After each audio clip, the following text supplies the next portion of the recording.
खबर उत्तर प्रदेश के मेरठ से आज आई है, जहां कंकरखेड़ा थाना क्षेत्र में जिहादियों का जघन्य वारदात और घिनौना कुकर्म दिखा है।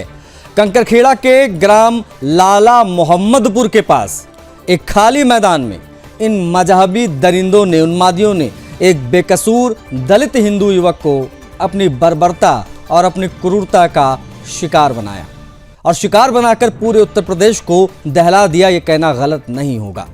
वास्तव में ये दिल दहला देने वाली वारदात तथाकथित जय भीम जय मीम वाले उस खोखले और ढोंग वाले नारे की जमीनी हकीकत को बेनकाब करती है। दरअसल ओला में टैक्सी चलाकर अपने परिवार का पेट पालने वाले बेकसूर दलित जाटव समाज के हिंदू युवक, जिसका नाम विपिन है, विपिन को दोस्ती की आड़ में एक बेहद सोची समझी और खौफनाक साजिश के तहत मौत के घाट उतार दिया गया। इस बीभत्स हत्याकांड को अंजाम देने वाला कोई और नहीं बल्कि उसका ही सो कॉल्ड दोस्त जिहादी तालिब सैफी है। इस जिहादी की क्रूरता और बर्बरता की कहानी इतनी खौफनाक है कि सुनकर किसी की भी रूह कांप जाए। जिहादी तालिब ने पहले तो दोस्ती का ढोंग रचा, विश्वास जीता और फिर उसे शराब पिलाई। जब विपिन नशे की हालत में पूरी तरीके से असहाय हो गया तो ये जिहादी भेड़िया उसे लाला मोहम्मदपुर के एक सुनसान और खाली मैदान में लेकर गया। वहां जिहादी तालिब ने सारी इंसानी हदें पार कर दी। भारी ईंटों से विपिन के सिर और चेहरे को बेरहमी से कूचा गया और अमानवीय कृत और निर्मम हत्या उसकी कर दी गई। चेहरा इस कदर उसका बिगाड़ा गया कि पहचानना तक उसको मुश्किल हो गया कि ये विपिन ही है। तड़पते हुए एक सनातनी भाई की जान चली गई। ये जघन्य कांड उन लोगों के मुंह पर एक करारा तमाचा है जो अपने संकीर्ण राजनीतिक एजेंडे के लिए दलितों को मुसलमानों के साथ जोड़ने का प्रपंच रचते हैं और दिन रात जय भीम और जय मीम का झूठा राग अलापते हैं। मेरठ की ये भयावह घटना चीख चीख कर गवाही दे रही है कि जय भीम और जय मीम सिर्फ और सिर्फ दलितों को उनके मूल सनातनी जड़ों से अलग करने और हिंदुओं को कमजोर करने का एक गहरा सियासी जिहादी एजेंडा है। वास्तव में इन मजहबी जिहादियों को दलित समाज से कोई लेना देना नहीं है, ना ही कोई हमदर्दी है। वे उन्हें सिर्फ अपने एजेंडे के लिए इस्तेमाल करते हैं और मौका मिलते ही इसी तरीके से लहू बहाते हैं। गाजियाबाद के बाद में मेरठ में भी वही दोस्ती वाला मामला। आज देश के उन तथाकथित बड़े बड़े दलित मसीहा नेताओं से सुदर्शन न्यूज सीधा प्रश्न पूछ रहा है कि आज आपकी जुबान पर ताला लगा क्यों है? आज आप सब मौन क्यों हैं? बाबा साहब के नाम पर राजनीति की दुकान चलाने वाले स्वघोषित ठेकेदार आज पीड़ित जाटो परिवार के आंसू पोंछने मेरठ क्यों नहीं पहुंच रहे? बहुत बड़ा सवाल है। ये चुप्पी इसलिए है क्योंकि ये मरने वाला एक सनातनी दलित है और हत्यारा एक जिहादी है क्या? अगर पासा उल्टा होता तो अब तक शायद छाती पीटने वालों की लंबी कतार आप वहां देखते। इस भयानक घटना के बाद मृतक के भाई शुभम जाटव की सूचना पर पुलिस मौके पर पहुंची। सीसीटीवी फुटेज इत्यादि खंगाले गए। हत्यारे जिहादी तालिब सैफी को दबोचा गया। जांच में सामने आया है कि क्रूर जिहादी तालिब और उसके अब्बू के ऊपर पहले से ही कई आपराधिक मुकदमे दर्ज हैं। इसकी अपनी एक हिस्ट्रीशीट है, यानी ये पूरा का पूरा परिवार आपराधिक और हिंसक प्रवृत्ति का ही रहा है। इस वक्त मृतक भाई के घर पर कोहराम मचा हुआ है, चीख पुकार चित्कार, परिजनों का रो रोकर है बुरा हाल और पीड़ित परिवार ने दो टूक शब्दों में मुख्यमंत्री योगी आदित्यनाथ से मांग की है कि हत्यारे जिहादी का तत्काल एनकाउंटर हो और उसके घर पर तुरंत प्रशासन का बुलडोजर गरजना चाहिए। इस खौफनाक वारदात से सबक लेकर अब समस्त हिंदुओं को, विशेषकर हमारे दलित भाइयों को पूरी तरीके से सजग और एकजुट होना होगा। जिहादियों की इस छद्मवेशी दोस्ती और भाईचारे के घातक मॉडस ऑपरेंडी को पहचानना होगा। इस राजनीतिक एजेंडे के झांसे में आने के बजाय अपने सनातनी समाज के साथ मजबूती के साथ खड़ा रहना होगा। आज सबसे बड़ी आवश्यकता यही है। आज इसी पर बात होगी, लेकिन उससे पहले प्रतिक्रिया आपको दिखा देते हैं कि पुलिस प्रशासन का क्या कहना है। सुबह 7:30 बजे 112 पे सूचना प्राप्त हुई थी कि नई गोविंदपुरी जो क्षेत्र है जहाँ पे आर्मी ग्राउंड है, वहाँ पे एक व्यक्ति लहू में लथपथ पड़ा है। तो तुरंत उसका गंभीरता से संज्ञान लेते हुए एसएचओ कंकरखेड़ा, सीओ दोराला और मेरे द्वारा वहाँ पे मौके पे पहुंचा गया। जब व्यक्ति के बारे में पूछताछ की गई तो उसकी शिनाख्त विपिन कुमार पुत्र कुंवर, जो कि वही 1.5 किलोमीटर के ऊपर जहाँ पे पास में उसका घर है उसकी होना पाया गया। ये एक दिहाड़ी मजदूर का मतलब खुदाई का वैसा काम करता था। और इसमें पुलिस ने और जब आजू बाजू की सीसीटीवी वगैरह चेक किया तो ये पाया गया कि रात के समय में ये इसका एक मित्र है जिसका नाम तालीपुत्र बाबू है, जो कि निवासी कंकरखेड़ा का है और वेल्डिंग का काम करता है। इसके साथ में वहां मौके पे गया था। इन्होंने पहले ही दोनों शराब पी थी और वहीं पे पूर्व नियोजित तरीके से तालिब उसको वहां पे लेके गया और उसने उसकी हत्या कर दी। पुलिस ने तालिब की गिरफ्तारी की है, पूछताछ की जा रही है। इसको बाकी विधिक कार्रवाई करके आगे माननीय न्यायालय में प्रेषित किया जाएगा। इन दोनों में कुछ दिनों पहले झगड़ा हुआ था और इसी बात को लेकर रंजिश तालिब अपने मन में लेके बैठा था, तो इसीलिए इसने सुनियोजित तरीके से इसकी हत्या कर दी। एक था उसके साथ, एक नहीं था, क्योंकि एक जना इतने तकड़े आदमी को नहीं मार सकता जितना हैवी है वो, वैसे भी डबल है वो। क्या हाइट थी आपके भाई के? 5 फुट 8 इंच हाइट है उसकी, जो मारा गया है। ठीक है, वो अकेले आदमी के बस में नहीं आ सकता। अच्छा, तो पुलिस ने अभी कितने लोगों को गिरफ्तार किया? एक को सिर्फ एक को कर रहे, और उसे भी खोल के नहीं बता रहे कि वो कहाँ पे है, कहाँ नहीं, पता नहीं क्या कर रहे हैं पुलिस वाले। हाँ, नहीं कर। सचिन भाई भी हमारे साथ यहाँ मौजूद है। सचिन जी, एक मिनट रहेंगे। सचिन जी, जिस तरीके की ये घटना अभी आपने देखा कि सामने आई है, अभी कुछ दिन पहले खोड़ा के अंदर भी एक इस तरह का मामला आया था और निर्मम यहाँ पर हत्या कर दी गई है। और जो पीड़ित के जो परिवार है वो भी इस बात को कह रहा है कि इसमें कई और भी लोग शामिल थे। तो आप क्या कहना चाहेंगे? सचिन सिरोही, राष्ट्रीय अध्यक्ष अखिल भारतीय हिंदू सुरक्षा संगठन मेरठ से। देखिए, कल परसों रात की घटना है। परसों रात ईंटों से कुचल के जिस तरीके से तालिब ने विपिन को मारा है, एक हिंदू दलित समाज का बच्चे को जिस तरीके से इन्होंने भाईचारे की बात करते हैं लोग, कोई भाईचारा नहीं, ये केवल चारा बनाते हैं। और मेरठ में जो घटना हुई है बिल्कुल कलंकित करने वाली घटना है। और दूसरा चीज, जो दोस्ती की जो बात उड़ाई जा रही है, ये कुछ लोगों ने उड़ाई है, जानबूझ के उड़ाई है। अगर दोस्त होता तो इसे मारता नहीं, और मारा नहीं, बेरहमी से मारा।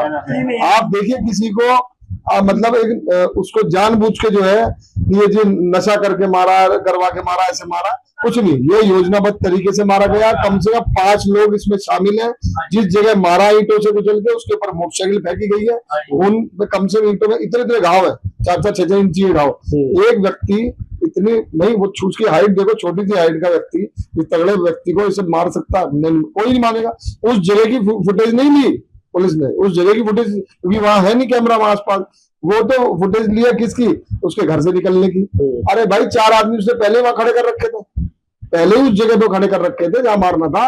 उसका एक चाचा का लड़का है कोई, वो इसमें जहां पर इस घटना को अंजाम दिया गया वहां कोई आसपास सीसी फुटेज उस जगह पर नहीं है। लेकिन पुलिस चाहेगी तो आसपास वो आर्मी एरिया, आर्मी का वो ग्राउंड है, वहां मिल जाएंगे। लेकिन वो अब देखो, कई घटना में क्या होता है कि भाई खुद आरोपी को बोल लेता कि मैंने मारा। तो मामला आपने समझ लिया होगा, भाईचारे में चारा कौन बना। एनीवेज, बता देते हैं कि पैनल में कौन कौन से लोग कनेक्ट हो गए हैं जिनसे अब हम इस बेहद महत्वपूर्ण संवेदनशील विषय पर बात करने जा रहे हैं। स्क्रीन पर दिखाई दे रहे सचिन सिरोही हिंदू नेता हैं, इनसे बात करेंगे। हमारे संवाददाता भी कनेक्ट हो गए हैं मनीष मेरठ से, उनसे भी हम बात करेंगे। और मुस्लिम स्कॉलर शोएब सिद्दीकी भी हमारे साथ कनेक्ट है। शोएब जी, आपका भी स्वागत है। सचिन सिरोही जी का भी स्वागत। तो पहली प्रतिक्रिया मनीष, जो हमारे संवाददाता, उनकी आप तक पहुंचा देते हैं। मनीष, अब तक की पुलिस जांच में हत्या के पीछे की क्या वजह निकल कर सामने आई? ये पूरा प्रकरण किस प्रकार से सामने आया, बताइए क्या है पूरा मामला।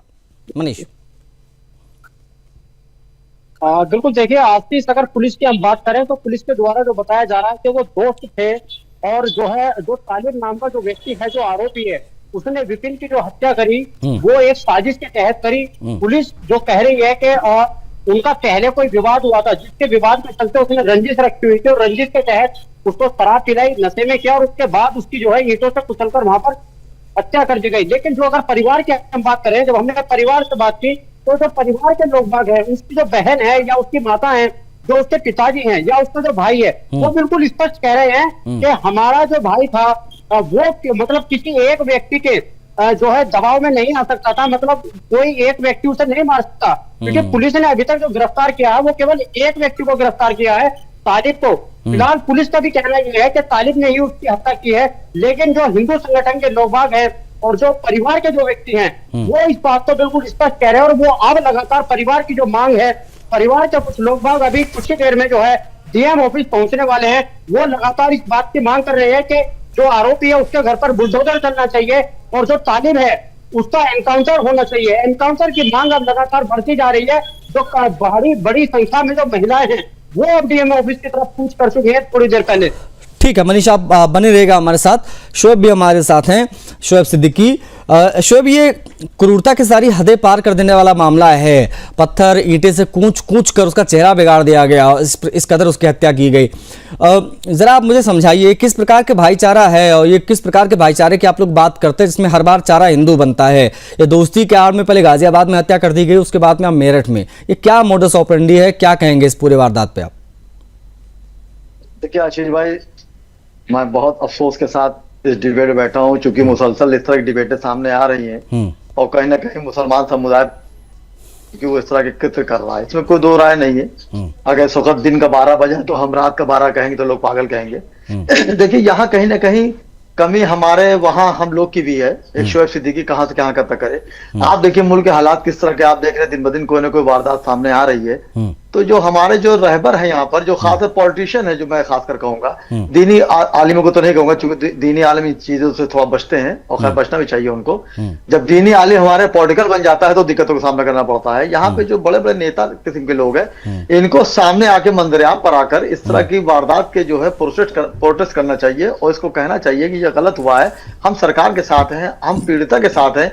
जिस तरह बिहार में आप देखिए पूरे हिंदुस्तान के लोग वहां पहुंच रहे हैं और तो भारत से कह रहे हैं कि हम आपके परिवार के साथ हैं, आपका गलत हुआ है। तो कहीं ना कहीं मैं समझता हूं कि इस तरह की जो हमारे आलिम दीन दुनियावी और दीनी है सामने नहीं आते हैं तो इससे खामियाजा कहीं ना कहीं आम मुसलमान को झेलना पड़ता है। अब आप देखिए विपिन का मामला जहां तक है, दोस्ती थी ठीक है, हमारी भी 50 लोगों से हिंदू भाई दोस्ती है और आज बड़ा मंगल, आपके 8वां बड़ा मंगल है। मेरा सौरभ वर्मा एक लड़का है, कनिष्ठ है, उसके यहाँ मैं अभी जाऊंगा अभी 2 बजे, जबकि मेरे 7 तारीख मुहर्रम की भी है, लेकिन वो भाईचारा निभाएंगे।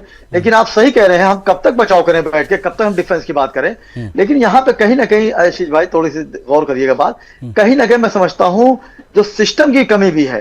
अगर ये वारदात दिन ब रोज हो रही है, मैं कह रहा हूँ ठीक है, एक समुदाय कर रहा है, उसको सजा मिलनी चाहिए और उसकी वजह हम भी गुनहगार होते, लेकिन कहीं ना कहीं सिस्टम की कहीं ना कहीं कमी है। देखिए इतने बड़े बड़े वारदात हो जाती है, उसके बाद हमको मालूम पड़ता है और खास मृत्यु हो गई, उसके पीछे अभी जांच होगी, जांच के पीछे मालूम करना पड़ेगा कि आखिर क्या वजह थी कि वहां तक शराब पिला के ले गए, उसको मारा, उसने गलत किया, ये मैंने कह रहा हूं, तो गलत किया, उसको सजाए मौत देनी चाहिए, वीडियो चला जाए, मैं सब कह रहा हूं। लेकिन कहने निष्पक्ष जांच होगी, उससे पता चलेगा कि आखिर मामला क्या था, इनके पीछे किन किन के हाथ हैं। ठीक है, आप शोएब बने रहेगा हमारे साथ। सचिन सिरोही जी भी हमारे साथ हैं, हिंदू नेता हैं। सचिन जी, आपने इस पूरे मामले को बड़े करीब से देखा है, जरा बताइए ये जय भीम जय मीम का नारा लगाने वाले तमाम राजनीतिक दलों को क्या कहेंगे जब एक बार फिर से जय भीम जय मीम की बलि एक हिंदू युवक चढ़ा है? इस पूरे मामले पर क्या आपकी प्रतिक्रिया रहेगी सचिन जी? पूरा का पूरा मामला जो है ये पुलिस प्रशासन द्वारा दबाया जा रहा है और ये पूरा प्रकरण परसों रात की घटना थी। परसों से जो है कल सुबह 7:30 बजे केस खुला। खुलने के बाद जो तालिब है, तालिब को पकड़ा गया। 12 बजे करीब पुलिस ने पकड़ लिया। 5 घंटे में तालिब को पकड़ लिया। तालिब ने कबूल लिया कि ये हत्या केवल मैंने की है, जबकि जिस तरीके से ईंटों से कुचला गया और उसके ऊपर जिस तरीके से बाइक फेंकी गई है, रात को एक हादसा दिखाया गया कि एक्सीडेंट, 3-3 इंच के 4-4 इंच के गड्ढे उसके सर में है, मुंह बिल्कुल उसका कुचला गया है और उसके अंदर उसके चाचा का लड़का भी इन्वॉल्व है और 3 और इन्वॉल्व है। लेकिन जिस जगह पे वो घटना हुई है वो जगह पे कोई सीसीटीवी फुटेज, कोई कैमरा उस जगह पे नहीं था जहां मारा गया है। उसके अलावा जो बाकी जगह है, जितनी भी जगह है, उन्होंने जो सीसीटीवी ली है पुलिस ने, वो केवल शराब के ठेके की ली है और एक उसके घर की है। इसके अंदर कल परिवार ने अंतिम संस्कार भी नहीं करने दिया, क्योंकि पोस्टमार्टम होने के बाद बॉडी घर पे आई थी, तो वहां पे परिवार ने विरोध करा, हिंदू संगठनों ने विरोध करा, उन्होंने उसका अंतिम संस्कार नहीं होने दिया। कल वो अंतिम संस्कार भी आज सुबह हुआ है, जब बॉडी में थोड़ी सी स्मेल आने लगी तब जाके वो अंतिम संस्कार किया गया है। तो उसके साथ साथ मैं ये भी कहना चाहूंगा कि ये कोई भाईचारा नहीं है। जिस तरीके से भाई बना के चारा बनाया जा रहा है, मैं तो ये भी कहना चाहूंगा हिंदू समाज को, जो थोड़ा बहुत भी संपर्क इनसे रखता तो ना रखे। संपर्क रखने वाले लोग, जितनी घटनाएं तरुण खटीक की दिल्ली में हुई, गाजियाबाद में, खोड़ा में हुई, मेरठ में हुई, जिन लोगों ने भी संपर्क रखा, जहां विश्वास किया वहां विश्वासघात उनके साथ हुआ है। तो मेरा तो ये कहना है कि इसके अंदर प्रशासन से 2 ही मांग कल थी, 2 ही मांग आज है, 2 ही मांग जब तक पूरी नहीं होंगी। पहली मांग एनकाउंटर की, दूसरी मांग घर पे बुलडोजर की। इसके बाद की बात जो मांग है वो कल हो या आज हो या परसों हो, उसमें सरकारी नौकरी की मांग हो, मुख्यमंत्री राहत कोष से चाहे मुआवजे की मांग हो, चाहे उनकी सुरक्षा की मांग हो, उन्हें शस्त्र लाइसेंस दिए जाने चाहिए, जो भी कुछ है वो बात की मांग है। पहली मांग केवल और केवल एक है एनकाउंटर। सचिन, आपने मांग जो है वो सामने रखी, लेकिन ये आप तो वहां पे गए, मौके पर आपने तमाम लोगों को देखा, परिवार से भी आपने बातचीत की। कल शाम के 4 बजे से मैं मौके पर हूं। केवल पुलिस प्रशासन मैनेजमेंट कर रहा है और उस मैनेजमेंट का जो नतीजा है वो प्रदेश के मुख्यमंत्री योगी आपने बात की होगी सचिन, आपने बात की होगी, इस तरीके से होती रहेंगी, नहीं रुकेंगी। कोई गाजियाबाद में हुई। अब ये बताइए सचिन जी कि आपके अलावा वहां पर ये जय भीम जय मीम हिंदू मुस्लिम एकता की बात करने वाले तमाम जो नेता हैं, कोई दिखाई दिया आपके अलावा या कोई नहीं पहुंचा? देखिए, सबका अपने अपने व्यक्तिगत स्वार्थ होते हैं। संगठन बहुत काम कर रहे हैं, बहुत अच्छी बात है, करें, लेकिन ऐसे मौके पर जहां हिंदू की हत्या हो गई हो और एक विधर्मी ने कर दी हो, साफ साफ एक मुस्लिम समाज के युवक ने ईंट से कुचल के मार दिया हो, अगर इस बात पे भी जो है समझौता करा जाए पुलिस प्रशासन से या किसी भी हद तक जाकर, तो मैं कह रहा हूं डूब के मर जाना चाहिए ऐसे संगठन को भी और संगठन के समाज के लोगों को भी। जो लोग घरों से बाहर अगर आज नहीं निकलेंगे तो आज उस विपिन की बारी थी, कल को किसी और की बारी है। बारी सबकी आनी है, आज नहीं तो 5 साल में आएगी, 10 साल में आएगी, आगे जरूर। तो मैं तो ये कहना चाहूंगा प्रदेश के मुख्यमंत्री जी को, अगर सोचना है हिंदुओं के लिए तो इसमें सख्त कार्रवाई होनी चाहिए, वरना हम लोग या पीड़ित परिवार डीएम कार्यालय पहुंचा हुआ है, थोड़ी बहुत देर में पहुंच जाएगा, वो जब तक मांग उसकी पूरी नहीं होगी हम लोग यहां से नहीं जाएंगे। ईंट से कुचलकर हत्या की गई है सचिन जी, क्या स्थिति थी बॉडी की, अगर आप बता पाए, थोड़ा डिस्क्राइब कर पाए। तालिब जिसने मारा है उसका जो पिताजी है वो भी क्रिमिनल है, वो भी 302 का आरोपी है। अच्छा, खानदानी क्रिमिनल है, खानदानी क्रिमिनल है। जब बाप ने मर्डर कर रखा है, बाप जो है हत्या में अभियुक्त है, तो उसके बाद जो बेटे ने भी कर दिया, क्या फर्क पड़ता है? अच्छा, ये क्या है मामला? हमने देखा सचिन, हमने देखा गाजियाबाद में भी पिता पुत्र ने मिलकर जो है सूर्या की हत्या की, यहाँ पर भी पिता उसी प्रकार का, बेटा उसी प्रकार का। ये किस प्रकार का है? ये कौन सी मानसिकता होती है जिसमें? कुछ नहीं है, प्रकार केवल देवबंद में बैठे हुए मौलाना है, जो लोग इस घटना को भी, इस घटना में बड़े बड़े वकील खड़े हो जाएंगे अभी यहाँ से लेकर सुप्रीम कोर्ट तक। तो ये सब लोग एक षड्यंत्र के तहत हो रहा है और इस षड्यंत्र को भविष्य में अगर योगी जी चाहें तो ये कामयाब नहीं हो पाएगा। ऐसी मिसाल कायम करें इस मेरठ की घटना की, जो देखे पूरा प्रदेश देखे, पूरा देश देखे। मनीष हमारे साथ, हमारे संवाददाता हैं। मनीष, अब क्या कहना है पुलिस का, एसएचओ का क्या कहना है इस पूरे मामले में? जो आईओ हैं वो क्या कह रहे हैं, क्या वर्जन इन लोगों का है? देखिए आशीष, हमने फिलहाल जो है पुलिस प्रशासन के जो लोग थे उनसे सुबह बात करने का भी हमने प्रयास किया, लेकिन पुलिस का कहना है कि जो आरोपी था उसको हमने गिरफ्तार कर लिया है और जो एक प्रक्रिया होती है, प्रक्रिया के माध्यम से हम उसे सजा दिलाएंगे। हालांकि जो पुलिस है वो पीड़ित परिवार से यही कह रहा है कि हम उसको सजा दिलाएंगे, जहां तक हमसे होगा हम आपकी मदद जरूर करेंगे। लेकिन जो पीड़ित परिवार है वो भी अपनी बात पर अड़ा हुआ है। पीड़ित परिवार का कहना है कि खून का बदला खून चाहिए, अगर हमारे भाई की हत्या हुई है तो हमें भी उसका एनकाउंटर जरूर चाहिए। जिस तरीके से योगी की पुलिस ने खोड़ा के अंदर जो है एनकाउंटर किया था और उसका एनकाउंटर के बाद जो है वहां उसके घर पर बुलडोजर चलाया था, वही मांग अभी मेरठ के अंदर उठ रही है। और जो ये जाटव जो परिवार है, जहां पर अगर हम जो नेताओं की अगर बात करें तो अभी तक जाटव समाज का कोई भी बड़ा कोई नेता अभी इस परिवार के पास तक नहीं पहुंचा है। परिवार का कहना यही है कि कोई भी लोग हमारी सपोर्ट में नहीं है। हाँ, हिंदू संगठन की अगर बात करें तो हिंदू संगठन के कई लोग वहां जरूर पहुंचे थे कल, लेकिन सचिन सिरोही कल देर रात तक भी जो है उन परिवार के साथ है, रात को 12-1 बजे तक, और आज अंतिम संस्कार में भी वहां पर शामिल हुए हैं। फिलहाल वो परिवार अब डीएम ऑफिस इसलिए आया है क्योंकि परिवार का कहना है कि जो थाना पुलिस है हम उससे संतुष्ट नहीं है, पुलिस की कार्यशैली से हम संतुष्ट नहीं है, तो हम बड़े अधिकारियों की तरफ पूछ करेंगे और डीएम से मांग करेंगे कि उसके घर पर बुलडोजर चले और हमारे भाई की जो हत्या हुई है उसका बदला खून हमें चाहिए, और जब उसका एनकाउंटर हो जाएगा उसके बाद हमारे मन को जो है शांति मिलेगी।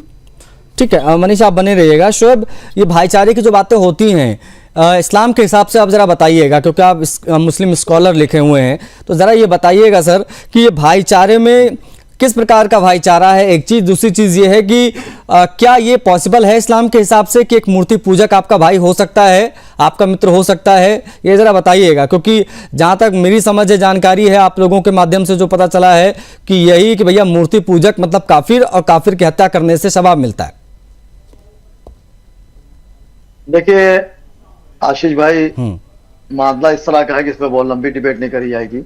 देखिए अभी हमारे सचिन भाई ने जिस तरह की प्रशासन पे उंगली उठाई, मैंने भी हमेशा बंद अल्फाजों से शोएब सिद्दीकी कहता है तो आप उस बात को काट देते हैं और मीडिया काट देती है कि क्या प्रशासन वहां पे सीसीटीवी कैमरा लगा बैठा हुआ था जो हादसा हो रहा है। देखिए अभी सचिन भाई ने बात कही कि कहीं ना कहीं पुलिस हीरावाली कर रही है, वो कैमरा नहीं ढूंढ रही तो जो कातिल है उसकी सपोर्टिंग की बात कर रही है। देखिए होता क्या यहाँ पर कहीं ना कहीं कुछ मुद्दे को लोग भुनाने की कोशिश करते हैं। अब आप लखनऊ का कल देखिए, इतना बड़ा जो कांड हो गया, अग्निकांड हो गया, वहां हमारे मुख्यमंत्री योगी आदित्यनाथ जी अलीगढ़ से अपनी अर्जेंट मीटिंग छोड़ के यहाँ पर आ गए, लेकिन यहाँ अखिलेश यादव नहीं पहुंच पाए। तो ये सब सियासी खेल होते हैं। देखिए यहाँ मामला ये है, जैसे आप इस्लाम की बात कर रहे हैं, इस्लाम ने कोई ऐसी बात नहीं करी है। हमारे नबी ने तो ऐसी मिसालें दी, वो दूसरा डिबेट चला जाएगा। मैं यहाँ पे सिर्फ ये कह रहा हूं कि इस पे जांच चल रही है, जांच होने के बाद ये वजह जरूर पता करनी पड़ेगी कि देखिए होता क्या है। देखिए योगी आदित्यनाथ जी की सरकार, आप भी जान रहे हैं, बड़े बड़े बदमाश जो है गोशा नशी हो गए हैं या कहीं ना कहीं पहुंच चुके हैं। तो इस तरह छोटी हरकतें करने में दो बार आदमी सोचता है। सऊदी अरब में क्यों जुमे के दिन सजा दी जाती है? कोई चोरी कर लेता है तो जुमे के दिन सामने हाथ काटे जाते हैं, इसलिए कि दूसरा उससे इबरत ले, डर के मारे चोरी ना करे, इसलिए सजा सामने दी जाती है। यहाँ पे योगी आदित्यनाथ जी का खौफ इतना है कि बड़े बड़े बदमाश जो गोशा नशी हो गए हैं सामने नहीं आ रहे हैं, फिर इस तरह की छोटी छोटी हरकतें सामने आ रही है। तो कहीं ना कहीं प्रशासन की लॉ एंड ऑर्डर की कमी है, कहीं ना कहीं चूक है। अब आप देखिए इस पर जांच चल रही है, बिल्कुल चले, जांच के बाद निकल के बात आएगी कि इनको हवा कौन दे रहा है, इनके पीछे क्या है। सचिन ने भी कहा कि उनके फादर जो है 302 का मुकदमा चल रहा है, ये सब खंगाला जाएगा। जांचें चल रही, जांच के बाद ये मालूम पड़ेगा इस तरह के मामले चल रहे हैं, इसके पीछे सचिन जी से एक फाइनल सवाल ले लेते हैं, उसके बाद में इसको क्लोज करेंगे। सचिन जी, इतनी कट्टरता इनके दिमाग में आती कहां से, जरा ये समझाइएगा, क्योंकि हमारे मुस्लिम स्कॉलर कह रहे हैं कि ये पूरी तरीके से लॉ एंड ऑर्डर का मामला है, इसका इस्लाम से लेना देना नहीं है। अभी आप जरा समझाइए कितनी क्रूरता कहां से आ जाती है कि सिर से कुचल कुचल कर इतना मारा जाता है कि पहचान में ना आए वो व्यक्ति। क्रूरता लाने वाले जो मौलाना मदरी जैसे लोग बैठे हैं देवबंद में, वो है क्रूरता लाने वाले लोग, जो वहां से फतवे जारी करते हैं, वहां से सिखाते हैं, जिहाद सिखाते हैं, जिस तरीके से इस्लाम का जिस तरीके से ये करते हैं कि जिस तरीके से आपने देखा पहले किस तरीके से सलीम वास्तविक वाला प्रकरण देखा, उसके अलावा तो आपने देखा उदयपुर में कन्हैया लाल की गर्दन काटी गई, उसको वीडियो बनाया गया, उसको जारी करा गया। तो यहाँ भी हो सकता है कोई वीडियो बनाओ, यहाँ भी हो सकता है कोई वीडियो बनाओ, और वो वीडियो जो है किसी और के पास हो, उस तालिब के पास ना हो, उसके यार दोस्तों ने बनाया हो जो फरार है। जिन चारों ही आरोपी को भी जो है तालिब ने बचाया, उन चारों का भी, तीनों का भी जो है अपने उसमें ले लिया उसने कि भाई मैंने करा वो काम। तो आप देखो ना जिस तरीके से हो रहा है, प्रदेश के मुख्यमंत्री से मांग है इसके अंदर केवल एनकाउंटर और बुलडोजर कार्रवाई के बाद कोई मांग होगी। पहली मांग ये दो है, उस पीड़ित परिवार की मांग है, ये हमारी मांग नहीं है। और प्रदेश के मुख्यमंत्री जी, आपको ये बात मांग हमारी माननी पड़ेगी कि आप कैसे, किस तरीके से यहाँ निर्देश दोगे, किस तरीके से यहाँ जो है पुलिस प्रशासन इस काम को करेगा। ये केवल पुलिस प्रशासन सोचे या महाराज जी सोचे, हमें तो जो है हिंदू हित में इस काम को देना। जब हमारा मरा है तो मरना उनका भी चाहिए। जब हमारे घर का चिराग बुझा है तो चिराग उनके घर का भी बुझना चाहिए। और उसके जिस तरीके से मकान है ना उनका, जो उसने 10-5 करोड़ की संपत्ति अवैध रूप से उसके बाप ने खड़ी करी है, जो सोच रहा कि पैसे के बूते पे सब कुछ हो जाएगा, तो पैसे के बूते पे जो है विपिन जिस तरीके से मरवाया गया है, ये जो योजना के तहत हिंदुओं में एक भय पैदा करने के लिए, ये मेरठ के अंदर नहीं होगा ना, हम सहन करेंगे मेरठ में इस तरीके की अत्याचार हुई। ठीक है सचिन जी, पहले तो बहुत बधाई आपको कि आपने तमाम चीजों को बहुत करीब से देखा और आप परिवार के साथ खड़े हैं, और उम्मीद है कि आप लगातार जो है न्याय दिलाने तक वहां पर मौजूद रहेंगे, और हमारा जो फर्ज बनता है हम भी उसको लगातार निभाएंगे। बहुत आभार आपका शोएब जी, आपने समय दिया, सचिन जी आपका, और मनीष हमारे संवाददाता कनेक्ट हुए, मनीष आपका भी बहुत आभार इन तमाम जानकारियों को साझा करने के लिए। तो ये मामला वाकई हैरान करता है, बहुत परेशान करता है, क्योंकि अब जो है हत्यारे जिहादी एनकाउंटर की मांग हो रही है। परिवार ने कह दिया है कि भैया मुख्यमंत्री योगी आदित्यनाथ जी आप इसका एनकाउंटर करिए, क्योंकि अगर एनकाउंटर नहीं हुआ तो अगला नंबर किसी और हिंदू का आ सकता है, क्योंकि दोस्ती की आड़ में इस प्रकार की हत्या की वारदातें, ये हिंसक प्रवृत्ति रुकने का नाम नहीं ले ली। गाजियाबाद, उसके बाद में अब मेरठ। इस चर्चा में इतना है, मुझे आज्ञा दीजिए, जय हिंद।